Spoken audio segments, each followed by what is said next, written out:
Well, welcome. Tonight, we're going to talk to somebody who's one of the special people that I referred to in Milford, one of the people who not only has an opinion and will tell you what to do, but is willing to step up and help the town, donate his time and energy to making Milford a little bit better. So why don't we start with an introduction? Sure. I am Gerald Moody. For those who don't know who that is, and that'll be many, many people, I'm sure, but I was for 39 years town council here in Milford. Enjoyed every minute of it. I really did. Came here in 79, not even knowing the town, and planned on staying for a couple of years, and I did. I stayed for a couple of years. I couldn't get away. I was always drawn back in by the variety of everything I had to deal with and the people I had to deal with. So, 39 years of doing that, and I continue to serve the town where I can. The school department, I do labor work for them, and I'm on the retirement board. So I've enjoyed serving the town of Milford for a lot of years and hope to continue to do it for a lot of years. Well, we certainly have enjoyed having you around. It seemed funny when all of a sudden you weren't there. Well, it was kind of funny for me at times too, but you'll still find me in and out of the town hall all the time. It's just retirement or not, there's still a lot of work to be done, both on largely on a volunteer basis now. But it's just so enjoyable. I can't stay away. Well, Jerry, we're going to start the show like we always do, with the same question we'll end with. Sure. Jerry, I'm from Milford. Why should I vote for you? Well, I guess I'm from Milford too. I really am. I'm not a Milfordian, obviously. I was born and raised in New Hampshire, but I've come to know and love the town over the years. As for reasons to vote for me, well, I have, for better or for worse, I have experience. I have education and a heck of a background in municipal law. For 45 years in Danvers, before I came to Milford, I've done nothing but practice municipal law. And I continue to practice municipal law. I still represent other towns, occasionally represent against other towns. So it's been a thing that I've loved since I was in law schools when I started in Danvers. So I've got a unique background in municipal law and in town meetings. Danvers had a representative town meeting. Of course, Milford has a representative town meeting. And I've been intimately involved in all levels, all aspects of town meeting, including on occasions filling in for the late Mike Nofree when he had a conflict or wasn't able to serve. Handled the most recent town meeting, I think fairly well. Others can judge that. So I've got what I can offer Milford is a love of the town, a tremendous amount of experience, which I've garnered over the years. And just because I'm a lawyer doesn't mean I'm qualified, but the fact that I've been a municipal lawyer and I've been working with town meeting in all aspects of town meetings for so long, I think makes me particularly qualified to continue my service to the town as town moderator. It's not something you do to make money. It's something you do because you care about the community and you want to use the talents that you have and the skills you developed on behalf of the town and use them effectively to keep things running smoothly as they always have. And those are the reasons, if there are any, to vote for me. So with that, any other questions you have? So now, Jerry, yeah, what is a town moderator? Most people would not know. It's probably true. Fortunately, we had Mike Nofree for well over 40 years, and so there wasn't a race because who was going to run against Mike? He did a fabulous job as a moderator. I worked closely with him over all those years, but so therefore a lot of people wouldn't have a clue as to what it is. There hasn't been a race for it. There's been no talk about it. And what a moderator is, of course, it's not a policy-making position. It's not like a member of the Board of Selectmen. They're going to have positions that you agree with or disagree with, or school committee or planning board. So it's not a policy-making position, but it's a position that simply exists to be a guide for town meeting, to help town meeting do its work and do it effectively. And town meeting is an extremely important part of Milford's town government. It's the legislative body for the town. It appropriates money. It enacts bylaws on a smaller level, the same thing that Congress or the State House does. So it is the town's legislative body, but they're all volunteers too. These are people who are volunteering their time, and they need any body like that, whether it's a House of Representatives or any kind of large body needs a person to guide it. In New England town meetings, it's called a moderator. All New England states that have town meetings have a moderator operating under different sets of laws, many times, different bylaws, different requirements. But moderator really serves a very important purpose to help guide town meeting, help making sure that it moves along and that everybody has an opportunity to be heard. So that's what a moderator is. Again, you're right, something that most people won't know unless they're involved in town meeting or close to people who are involved in government. They really wouldn't know what it is. But through this campaign, hopefully people are beginning to find out what it is, and maybe we've been learning a little bit more about town meeting and how important it is. Well, obviously, the town meeting is the most important body of Milford's government. It really is. Because without them, I mean, I've gotten a kick out of when people have said, why do you have $28 articles, returning $28? Right. Yeah. And it's such a crucial body that often people criticize town meetings sometimes. There's not a lot of questions asked at some town meetings. People aren't debating a lot. But the most important function of town meeting, its very first function, is to control the impulses of town officials. I mean, I obviously dealt with those impulses for 40 years, and the existence of town meeting stops a lot of things from coming forward that probably shouldn't come forward, and causes town officials to have to really fine tune a lot of things just by its existence. Before you ever have the town meeting, its presence in knowing that there are 250 people out there who may look at it carefully and may ask some hard questions, or in any event going to be watching, really does cause town officials, finance committee, board of selectmen, all departments, to really make sure things are fine-tuned, and some of the more unnecessary things and possible expenditures of money don't come forward. So the very first thing the town meeting does, it exists and it thus controls. But then at town meeting itself, I've seen a lot of debates over a lot of years, and there have been some very, very good ones. And what I found in all of my years, there's certainly decisions town meetings made I don't agree with, but the vast majority of the time, town meeting makes the right decision. And sometimes on some very, very difficult issues. So it's a crucial body that, again, a lot of people aren't aware of. You think of your board of selectmen, school committee, more high profile bodies, but there really is nothing more important ultimately than town meeting. So now, what rule set does the Milford town meeting operate under? Because everybody seems to think it's Robert's rules too. Yeah, well, what Milford operates under the general laws. Milford has never formally adopted any particular set of rules. A lot of communities have adopted Robert's rules, but Milford has always chosen not to. But there's not a moderator out there in the communities that haven't adopted Robert's rules that isn't guided by Robert's rules. I mean, really, it is the standard. And Mike was always guided by it, and I would be too. There's, any need to, quote, adopt it, unquote, I don't really believe that there is any particular need.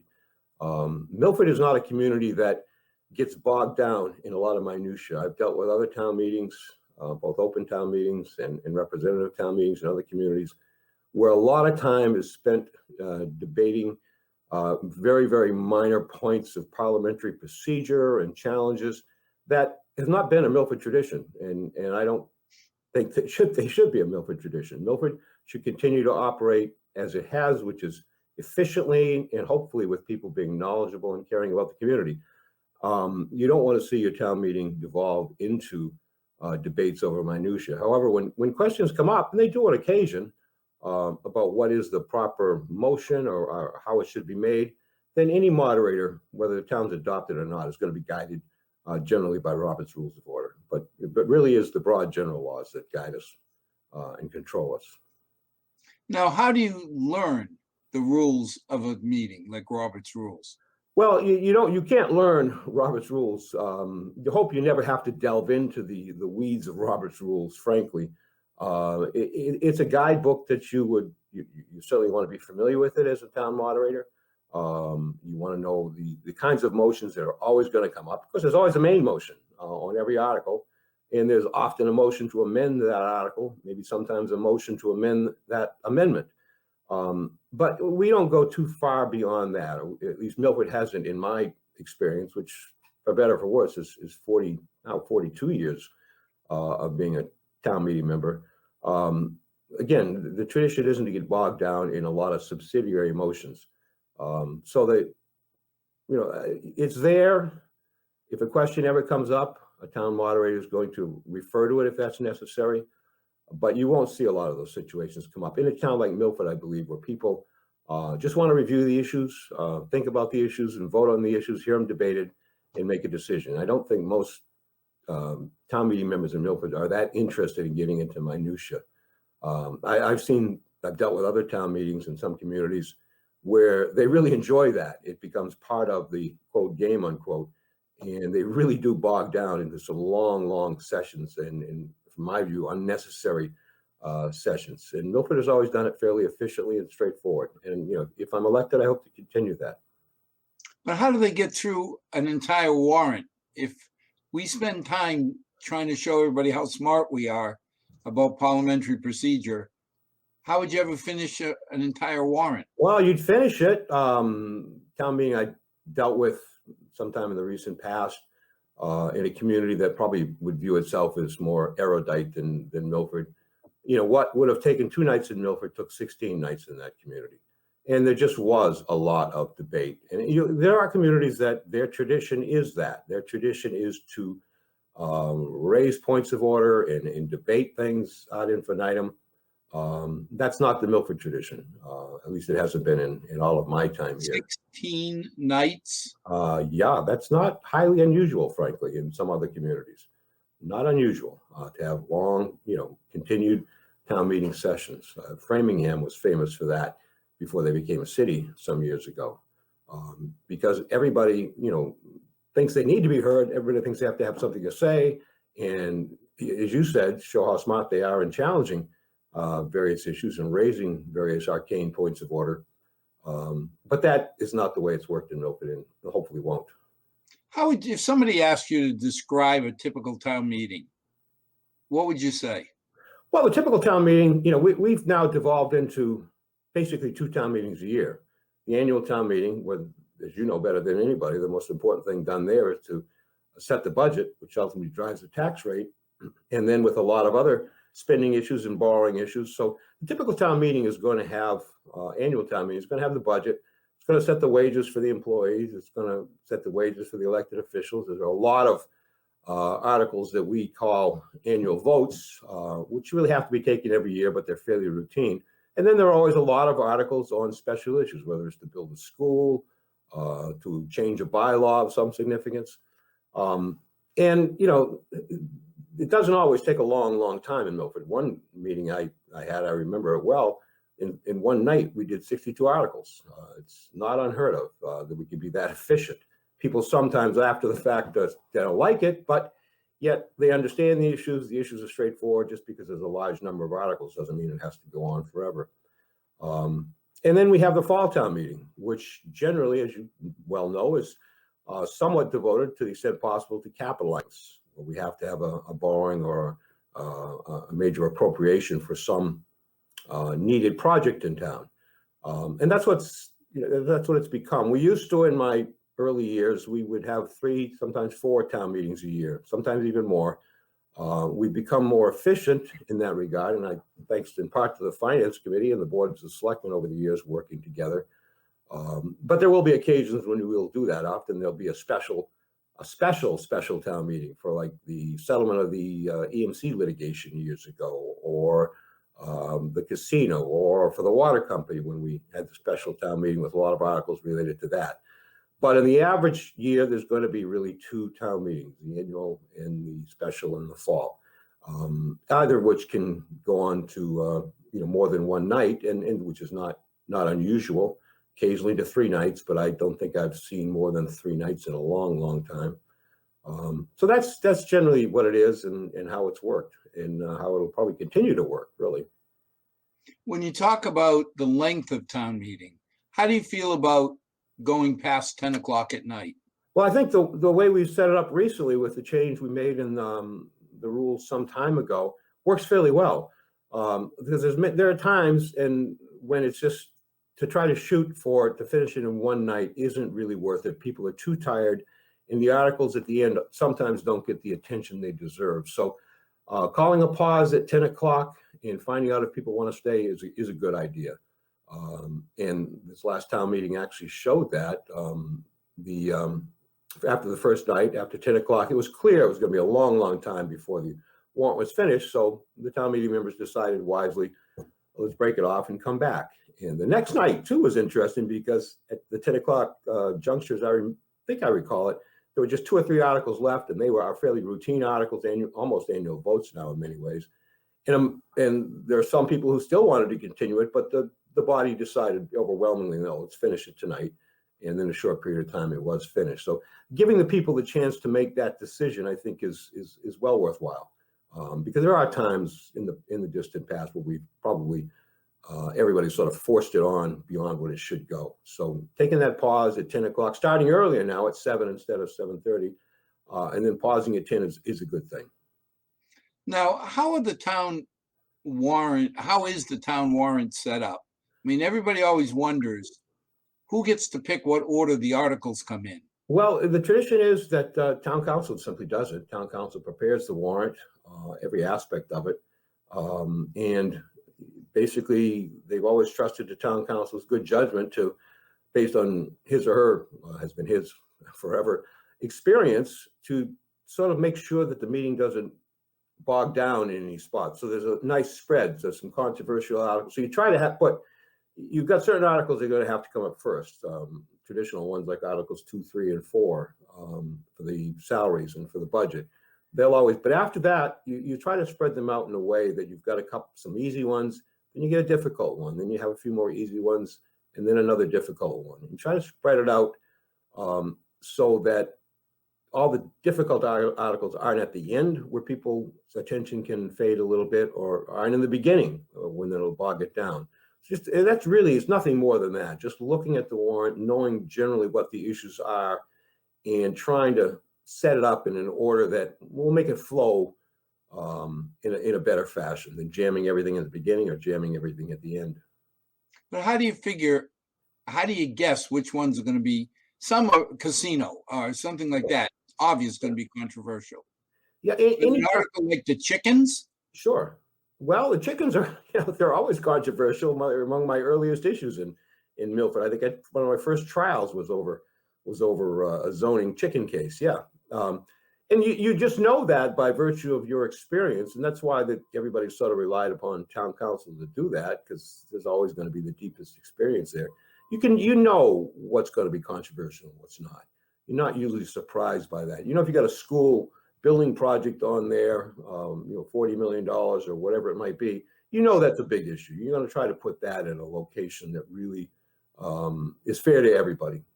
And there's some that people maybe don't think is going to be a big issue, but it may be a zoning article. And frankly, an article over chickens or fowl or something like that can, you give that a certain level of attention beyond, just accepting a street or something like that. So yeah, but as any town council who's done it for a while is going to know, just by virtue of the people that you deal with prior to even putting the warrant together, what's going to be controversial and what's not. Well, you had me fooled because we blew through $107 million worth of expense quickly and then bogged down for 2 hours talking about 4 chickens. That's not unusual. The budget it's so well worked, as you know better than anybody, so well worked by the department heads, by the finance committee, with often some very difficult and contentious meetings before you get to town meeting. And I think a lot of town meeting members respect that.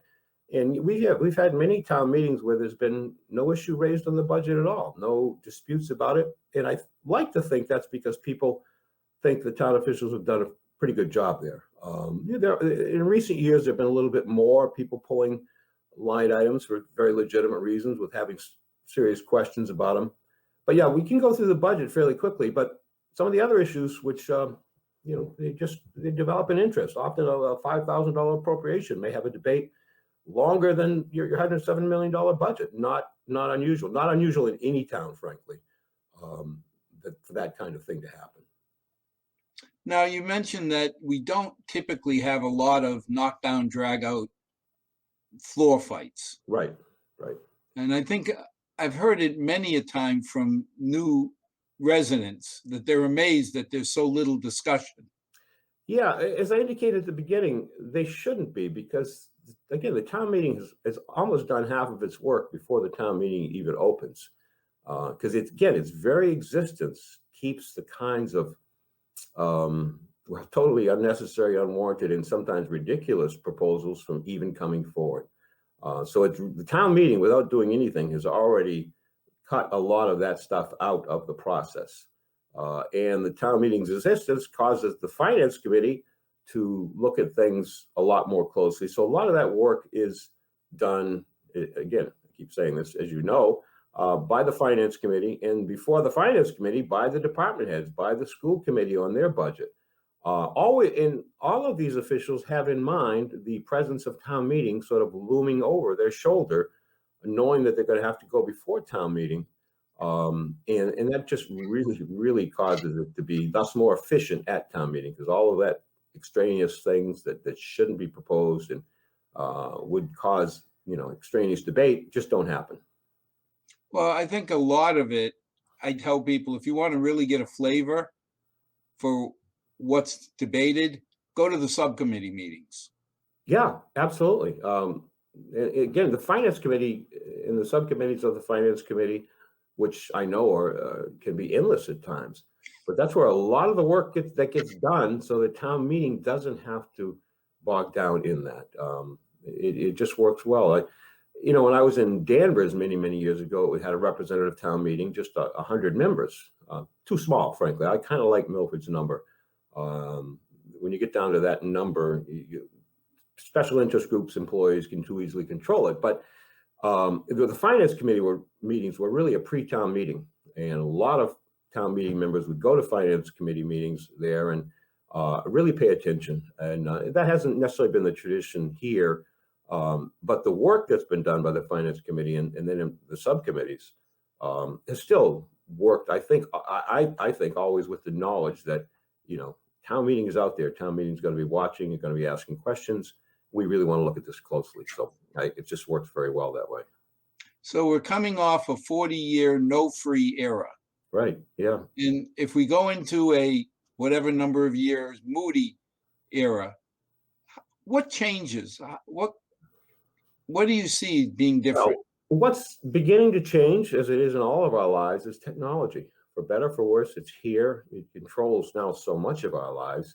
It served us fabulously in this last town meeting. I was actually, I got elected that night to do that town meeting, and I didn't know that I was going to be elected, obviously, and thus had to leave my house and come to town meeting. So in knowing this had never been done before, to have a fully remote town meeting in Milford, I didn't know what to expect. And it was set up so well by our technology department and prepared by the selectmen and the finance committee that it went pretty much without a hitch, I think. But in the future, technology, it would be good to get back to the traditional town meeting, because I think that's an important part of it. People together, influencing each other for one way or the other, doesn't matter. It's a huge part of the process, and you lose that completely in the fully remote town meeting. But yet there are other positives that come from that. But the remote aspects will probably be with us forever going forward. For people who are, for very legitimate reasons, can't attend the particular town meeting, there may be a way, as we look at it, working with Michelangelo's group that he's part of, the study committee, looking at things that can be tweaked in terms of the technology to make it work better. And so technology is going to be very, very important, but we don't, at least I hope the town doesn't lose that personal touch of people actually coming out to a meeting, interacting with each other and helping each other make decisions. So it's technology, though, it's here, and it's going to control a lot of things we do. Now, a lot of times you remember meetings where you had the good Dr. Nofree calling out saying, call your friends. Oh, sure. Yeah. Oh, yeah. in my first 10 years or so, I mean, you just almost couldn't get a quorum. And I one town meeting in my 40, well, now 42 years of town meetings, one, it was such a small town meeting, I wasn't even going to go. I'm not going to go. I had something to do. I think I've been painting my house or something like that. I just wasn't going to go that night. And lo and behold, I get a call from the town administrator at the time saying, Jerry, can you come down? We need you to make the quorum. So I came down there in my paint-covered clothes and sat in. But it happened way, way too much back then. But we made some changes in the special statute governing the Milford Town Meeting that have improved it. And it caused more interested people to have an opportunity to serve. So we really haven't had a quorum problem in quite a while. But yeah, in those early years, that was often a problem. Well, I got worried because when we just made the quorum, you announced the numbers and you got 10 extra people or something. Yeah. After about 10:30, you start ticking off how many people are walking out the door. Sure. I was worried. And one point of order that a citizen can raise is the question of a quorum, and then it's got to be determined. But even if we all know that enough people have left because there was some big issue and it got voted one way or the other and people were there just for that, they left, and we all know there's not a quorum, as moderator, you continue on with the meeting. The meeting continues on unless and until somebody questions the quorum. And that has happened a couple of times, and we've had to check to see if there's still a quorum. And if there hasn't been, we've had to continue it. But again, it hasn't been a Milford tradition to try to do that and interfere in a meeting that otherwise is flowing smoothly. So, I would hope that wouldn't happen too often. No, I remember a few years ago when there were like 4 articles left and 3 of them were what you call annual or routine articles. Sure. And somebody questioned the quorum, we almost had a heart attack. Yeah. No, it's at that stage, it's not necessarily a popular thing to do, but sometimes people do that because it's not the popular thing to do. So, well, I was more worried that if you got 3 or 4 articles that are kind of givens, can you get a quorum tomorrow night? Well, that's the other side of the coin. Yeah, are people going to come back for those 2 articles that should have been finished in that? But I think if I remember the time you're talking about, fortunately, the question sort of went away. Yeah, Michael seemed to not hear the question. Yeah, I think he heard some other question at that point in time. And you do have to be on your feet as moderator and paying attention and reading the room in that regard.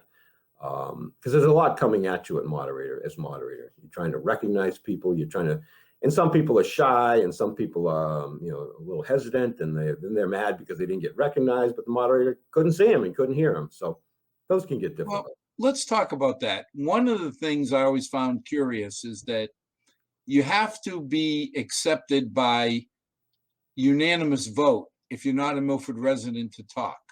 Yeah, that's right. That's a tradition in Milford with every position except the superintendent of schools by law can speak at a town meeting, even if the superintendent's not a resident. I know at times votes have been taken on that, but they really weren't necessary. But there it is. That's the tradition in Milford, and it will continue. But what Mike started doing very wisely whenever that would happen, when somebody just for whatever reason didn't want to hear from somebody, then he would recess the meeting for 5 minutes or 10 minutes, whatever he thought was appropriate. People were free to leave. He'd tell them they're free to leave. Anybody who was interested could stay and listen. I think we did that at this most recent town meeting. Yes. It's a different setup than you can't tell people that they're free to leave because they're sitting at home anyway. But basically the concept is the same. We recess the meeting. At that point in time, we're not in formal session. People can listen or not listen, whatever they want to do. Then we call the meeting back together, and people can take, But I guess, Jerry, I don't understand the point. When you recess the meeting, if I'm interested, right, I'm going to stay tuned. Precisely, and most, 99% of the people do. I doubt, I have no way of knowing, but I doubt that anybody shut off their access at that point in time that we recessed that most recent town meeting. And when we've done it in the past, in the live town meeting, I haven't seen a lot of people leaving. People seem to pay just as much attention. So it's a tradition that's always been there. It's valid under the law, and there's no reason to change that tradition. People do seem to act rationally and do the right thing.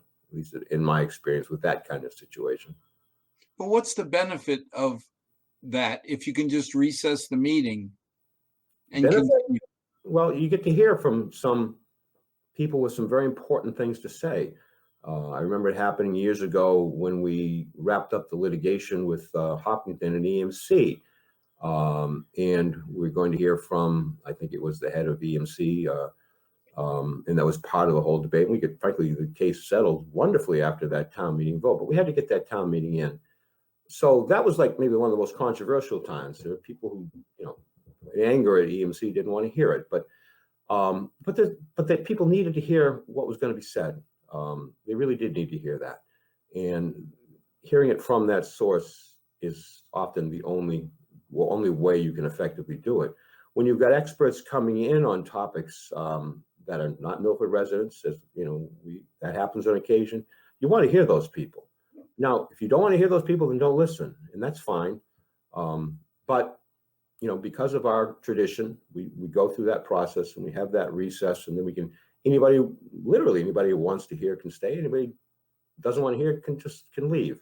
But it accomplishes the goal of getting that information out there so people can make a rational decision, but at the same time making it clear that this is a meeting by Milford people about Milford people and about the situation in Milford.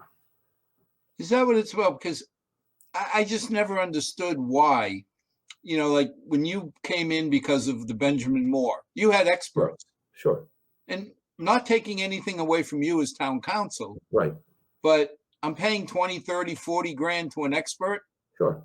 I want to hear from the expert. You would hope you would, but yet you get odd situations where people, I don't know, they may have a negative feeling that night and just want to be negative. I mean, if you remember way back, we had a town administrator who didn't live in Milford, wonderful person, did a great job, but she had a couple of people who didn't like her, just as there are a lot of people who don't like me, because if they don't like decisions you made, then they don't like you, and that's that. And yeah, she had to have permission to speak, but no, one person said no. So to hear the town administrator speak on a Milford issue about administering the town of Milford, we had to recess the meeting to have her heard, which was kind of insulting, but I think it was intended to be insulting, frankly.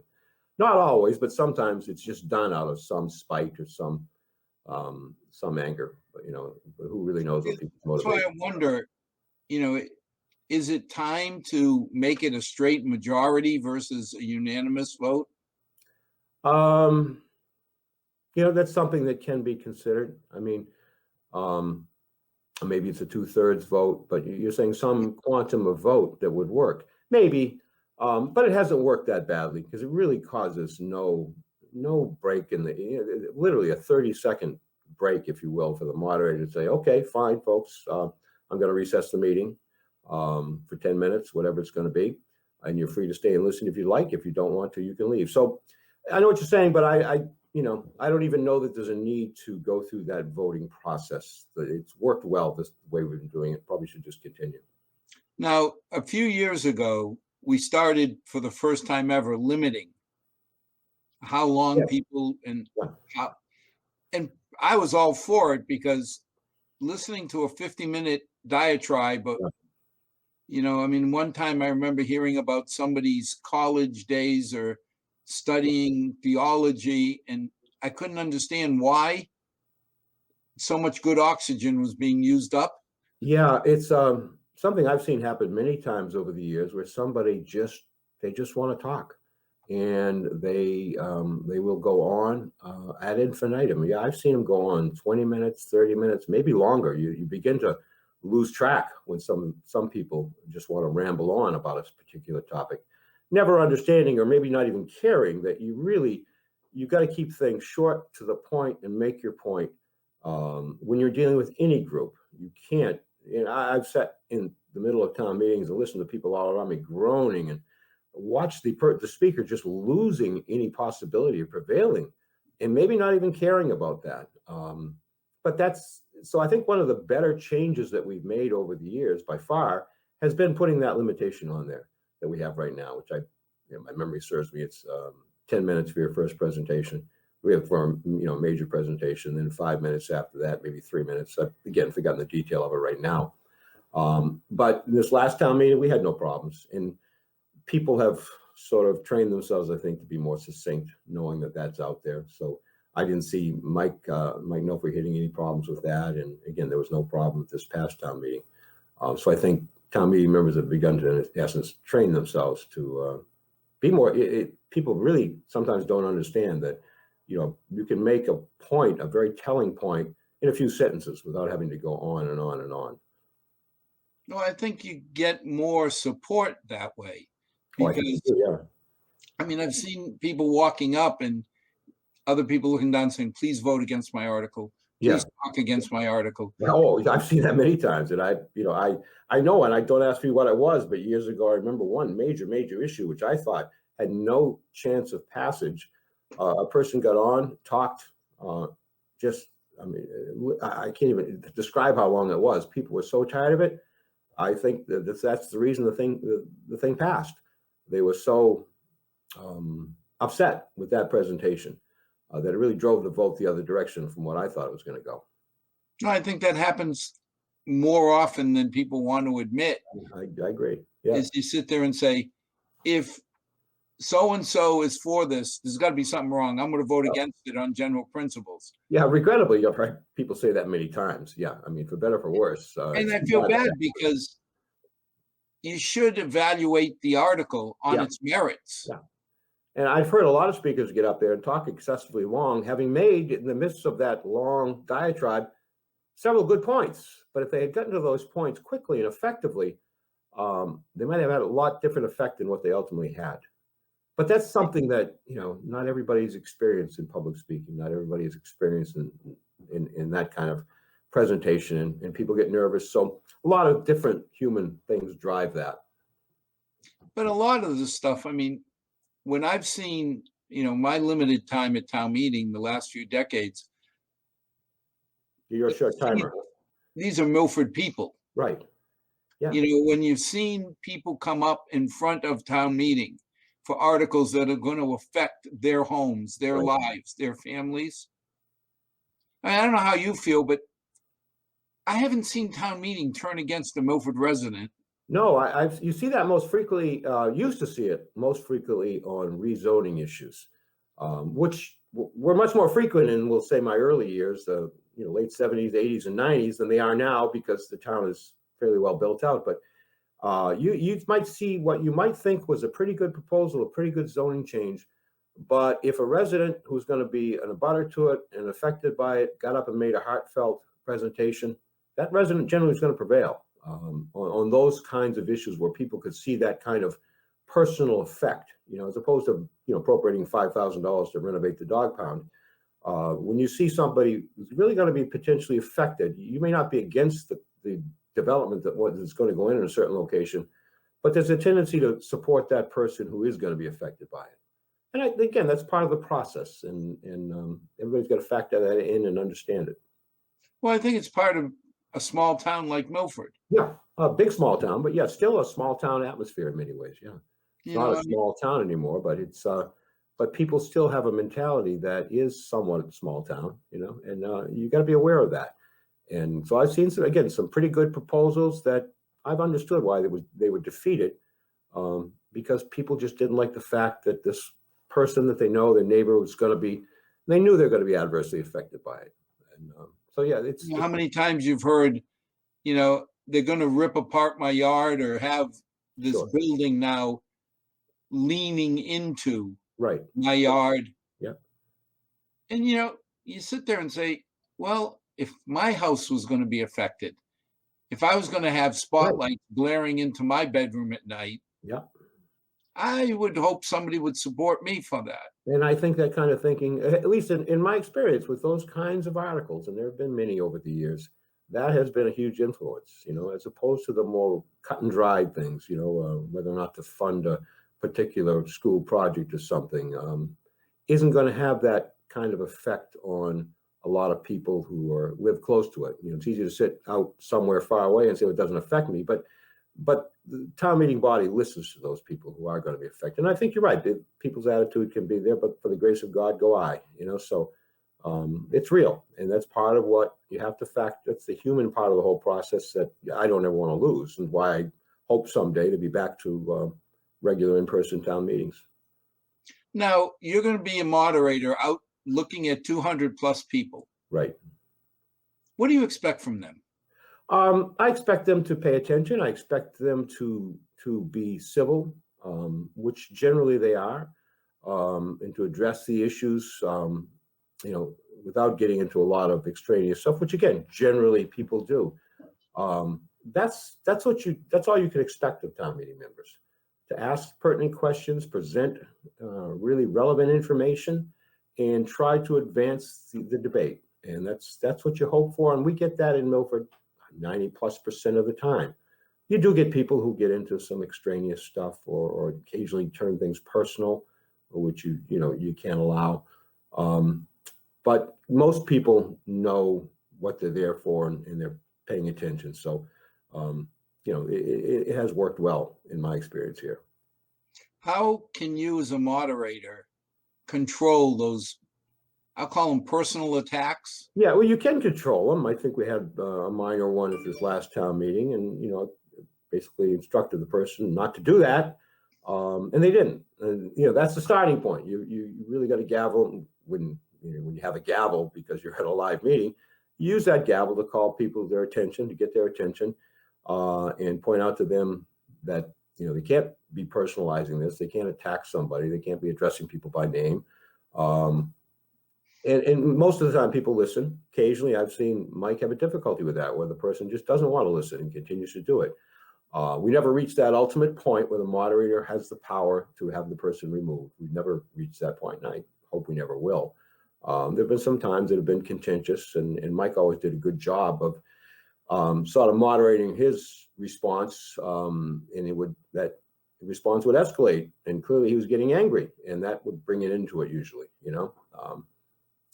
that's the times you're going to have to do that.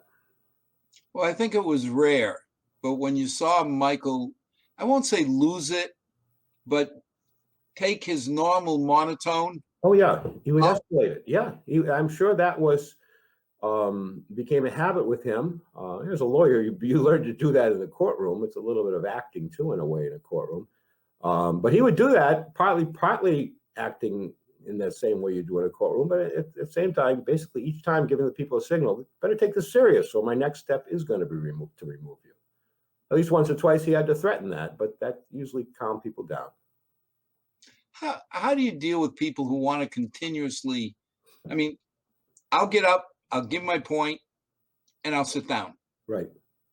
If I haven't been able to give you a clear message in 10 minutes, getting back up 2 or 3 more times, saying, you didn't understand me before, can I say it again and again? Yeah, well, we have a little control within the change that we made some years ago, where I think the first presentation I get is 5 minutes, the next time it's 3 minutes. But as moderator, one thing you try to do at a live town meeting especially is not go back to people until others, and you've heard Mike say that many times, you've spoken once, I'm not going back to you until everybody else has wanted to be heard. That does tend to control it, and you can do that. You can do that probably in a remote meeting too, although I didn't have to. Yeah, it can be done, and that's the basic way that you do it.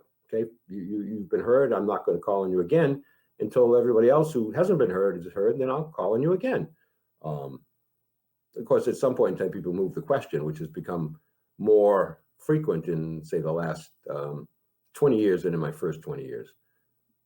And I'm not, that's not to say one way or the other is best. When I first came here, the tradition was really to avoid that, but it's in more recent years, it's become an effective tool on town meeting to, bring unnecessary debate to a halt when people are really tired of it, and it's an effective tool.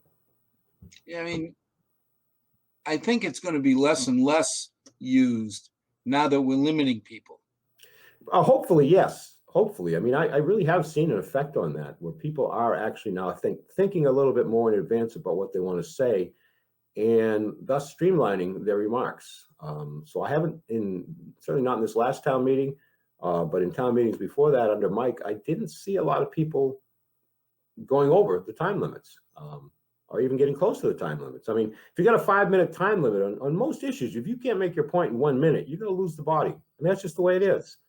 In jury cases, I don't sit up there and bore the jurors. I try to get to the point and make the point effectively and move on. And it's, again, that's experience and that's some degree of training. The average person doesn't have that, and that's understood.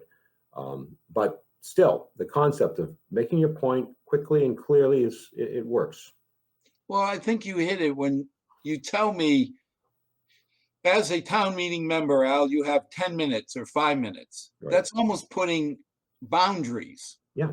Because in the past, people walked up with notebooks. Oh and my God, yeah. For an hour. Yeah, I've seen less of that in recent years, obviously. And it just worked great. When you're in court, in an appellate court, you got literally in front of you a stoplight with a red, with a green, a yellow, and a red. So you sort of learn to control yourself that way. But Wow. Yeah, no, you've got literally a light system that tells you, okay, green light, you're on. Yellow light tells you to wrap it up. And red light says you better shut up because the judges are done with you. We'll never do anything like that at town meeting.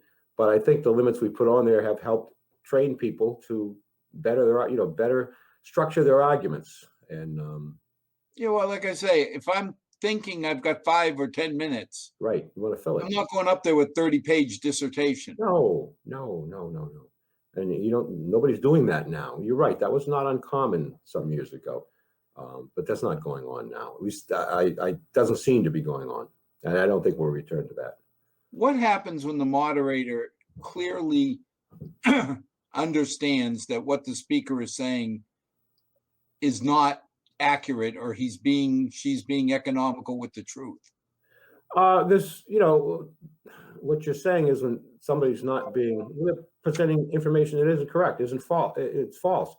There's not too much you can do. There are times maybe when you'd have to, but it's not a moderator's job to interfere with somebody's argument, direct their argument, or stand there and present correct. You hope that other people are ready to get up and present the correct information. Moderator can't become part of the meeting in that regard, and doesn't take a position. And the fact that somebody wants to bend the truth, well, you just hope there are other people out there that are interested in the article, town officials, whatever, that will get up, as I had to do on many times as town council, and say, folks, I'm not here up in, for or against this particular article, but this information was presented and this is the accurate information. So you hope that's, that'll always be there. And I think that's worked fairly well without the moderator seeming to take a position, by, finding that somebody, or ruling somehow that somebody's argument isn't truthful. That's their argument. So, you hope somebody else is going to get up and present accurate information in response to that kind of argument. How good of a job has town meeting been doing the last 10, 20 years? All right, I think it's been doing an excellent job for my full tenure. I really do. And again, a lot of times people don't think that's happening because as we already discussed, people think that because there isn't a lot of questions or because people aren't challenging everything, therefore town meeting is not doing its job. But again, I still view everything as the most important effect of town meeting is just its very existence is doing the job. So when there's not a lot of debate, to me, that means that the town officials, department heads and others and the finance committee have done a pretty good job. Is that always true? No, probably not. Particularly late at night, sometimes you'll see an article that should get debated and it doesn't. That's why when you structure the warrant, you try not to have those kind of articles near the end. You want those in some in the beginning, some in the middle, but not near the end, because people do start to lose it at that point in time. Well, it's always interesting because when I listen to people complain, how this is bad, that's bad. Right. I always laugh when I sit there and say, yeah, Milford's terrible. Tell me a town you'd trade. Oh my God. Yeah. It's really fun. I'm still amazed by Milford, how well all of us have done over my 40 years in putting this town in excellent financial shape. As we've never had an override, never will have an override.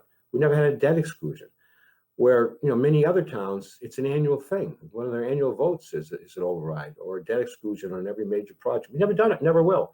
And at the same time we've been doing that, we've amassed a considerable stabilization fund to protect us against a lot of different eventualities. One of, as I last recall, one of the biggest in the state. So it's been incredibly well managed, despite people's very human grousing about what they don't like at any point in time. But it really has been well managed, and thus produced a town that still remains, despite these somewhat difficult times, to my knowledge, now somewhat a little bit more of an outsider, but still a town meeting member, and still somewhat involved, very, very stable financially. And hopefully that'll continue. Well, I mean, I still get the same questions that I got when I was first on the finance committee. Sure. Are you raising to the levy limit? Right. No. Right. Do we have a surplus? Yes. Yes. You know, you go through these same questions Right. all the time, and you feel good that, except for maybe 1 year that I can remember, we've had a surplus every year as far back as I can remember. Yeah. And we've very effectively, for at least the last, I want to say 20 years, we've effectively, the phrase we always use, but it's accurate, returned money to the taxpayers. Aside from managing the budget, making sure everything gets funded, putting money aside for a rainy day and stabilization, we've at the same time, quote, returned, unquote, money to the taxpayer, either by not raising to the levy limit or by using free cash to offset the tax rate. So each and every year for at least, I think, 20 years, we've done that. And by increasing amounts, I remember the first time we did it, it was $400,000. What was it this year? 2.9 million or something? Almost 3 million. Almost 3 million. Yeah. So that's phenomenal. It really is. When again, so many towns are just annually increasing the amount that they're going over the levy limit each and every year. Never happens in Milford. I doubt it ever will. Well, again, the third question we get are we funding all of our capital needs? Well, that's always a question, and I guess always should be a question. And you always get different points of view on that because one person's capital needs are not another person's capital needs. But I think generally you've done a pretty good job with that. I think in my 40 years, we've either built new buildings or rebuilt every single building in town. Be it Memorial Hall or every single school in the town hall been totally renovated. Fire station, I'm going through it in my mind now, fire station, police station. So we've done all that as the major capital items. And we've at the same time, I think, taken pretty good care of the roads and all the other needs. So when I think about it, sometimes I'm amazed at how well Milford has done over these many years. Well, when you really think through it, the balance that Milford Town Meeting seems to master is you've got all the needs of the new young families. Right. But they don't forget the people who built Milford. Right. Yeah. You know, it's scary when you look at, before my mother passed, some of her friends. Now, they're the heart and soul of Milford, the workers that built this town. Sure. And they're living on $1,400, $1,500 a month. Yeah. Social Security. Sure. You can't not keep that at the forefront of your mind. No, and I've seen that in the forefront of town meeting members' minds. We've done a number of things over the years to increase within the scope, within the limits of the law, what we can do for the elderly, for veterans, for the needy. So we as a town, again, I think we've pretty much gone as far as we really can. The law limits how far we can go on that, understandably, but there are options that have been available to the town over the years to increase basically by reducing the taxes of elderly, reducing the taxes of people with disability or certain veterans. So that does always seem to be in people's minds, and it always is in their minds, I believe, when it comes to spending generally, because aside from these special benefits you can give to people that need it, you keep the basic tax rate under control, and then you're doing what you can. You're not supplementing somebody's income who isn't making enough money, but you're trying to make life a little bit easier for everybody while still providing good services. And that's a tough balance. We've done pretty well in Milford, I think, though. Well, when you look at the average house in Milford paying $5,000 a year, Sure, it's too much. But compared to everybody around us, right? Oh my God! Any amount of tax in my mind, right? Whether it's $4,000, $5,000, it's too much. But when I look at towns next door, yeah, And often they don't get the services that we get. Yeah. I mean, our services are so good in many ways. We get trash removal. A lot of towns have to pay a separate fee for that. It was once talked about in Milford 30 years ago, but that was thrown out right away. We get leaf removal, I mean, which is, not that many communities that get it. So there's a lot of things that we get that these other communities with much, much higher taxes don't. There's a lot of people involved in that ability to do that. And a lot of contentious meetings are held to always be in that position. But it really has really worked well over the years. Yeah, and I think a lot of it is our department heads. Yes. When you look around at the people in town hall and all, right, they're all Milford people. Except for me. Well, you know something, Jerry? We laugh and say the definition of a Milfordian is third generation Milford and you live within 2 miles of your mother. Right. But I was born here. Yeah. I didn't have a choice. A lot of people like you chose to move. Oh, absolutely. Yeah. Never expecting I'd stay long. As I said in the beginning, I planned on coming here as a young, maybe then the youngest town council in the state, stay for a couple of years and move on but I never could move on. It just didn't make sense. It was too much excitement, too much fun, and too much really rewarding work. A few times I thought about it, but I never could pull it off. One old man will tell you, from my opinion, you are a Milfordian. Well, I appreciate that. I appreciate that. Now, Jerry, I'm from Milford. Mm-hmm. Why should I vote for you?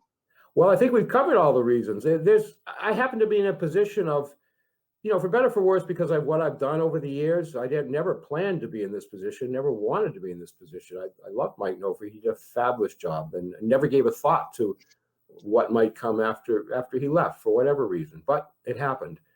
And I've got a pretty broad education, both from law school, but more importantly, from everything that I've been involved in since. And I for better or for worse, I know municipal law inside and out. Am I the expert in it? No, but 45 years, you begin to get a certain degree of expertise. So that's part of it. And I've learned as a lawyer, as a municipal lawyer, I've learned in court, how to present myself, how to control myself, how to be aware. So I think I have a lot to offer. And again, as I said, you don't do this for the money, certainly. You do it because you love the town. And I've got this to offer, whether it's for, however, it's a 2-year term we're running for, that's it. But if it goes on beyond that, great. As long as I have it to offer, Milford has been good to me. So I intend to offer the expertise I have to Milford. If they want to utilize that expertise, that's great. And I want to do it so long as I can. Well, thank you for the previous 40 years. And I can say thank you for what you're going to be doing for the town in the upcoming years. Probably not the next 40 years. Maybe close. I'll do it till I'm 110 perhaps. But, as long as I, am breathing, I'll be involved with the town in some fashion, whatever that may be. That's what makes this place the center of the universe. You always say that. I cringe when you say it, but I know what you mean, though. I know what you mean. And it is a unique town. I came out of New Hampshire, and a whole different culture up there. And you don't want to even think about the real estate taxes up there. But, and I just found something in this community that I love. Made some great friends, met some great people, and always worked with some fabulous people. So, is it unique? I don't know, but it's one that I've come to love in any event. Well, thank you for joining us. To our 6 loyal viewers, as I've always said, I'll never ask you to vote for any specific candidate, but I'll beg you to vote. Get to know the candidates, pick one that you believe will be the best for Milford. And as always, may tomorrow be a better day than today. God bless, good night, and thanks for joining us. Thank you, Al.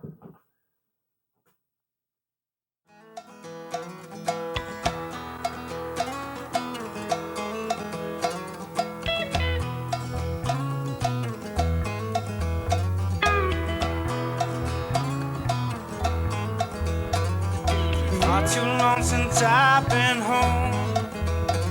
Been running all my life just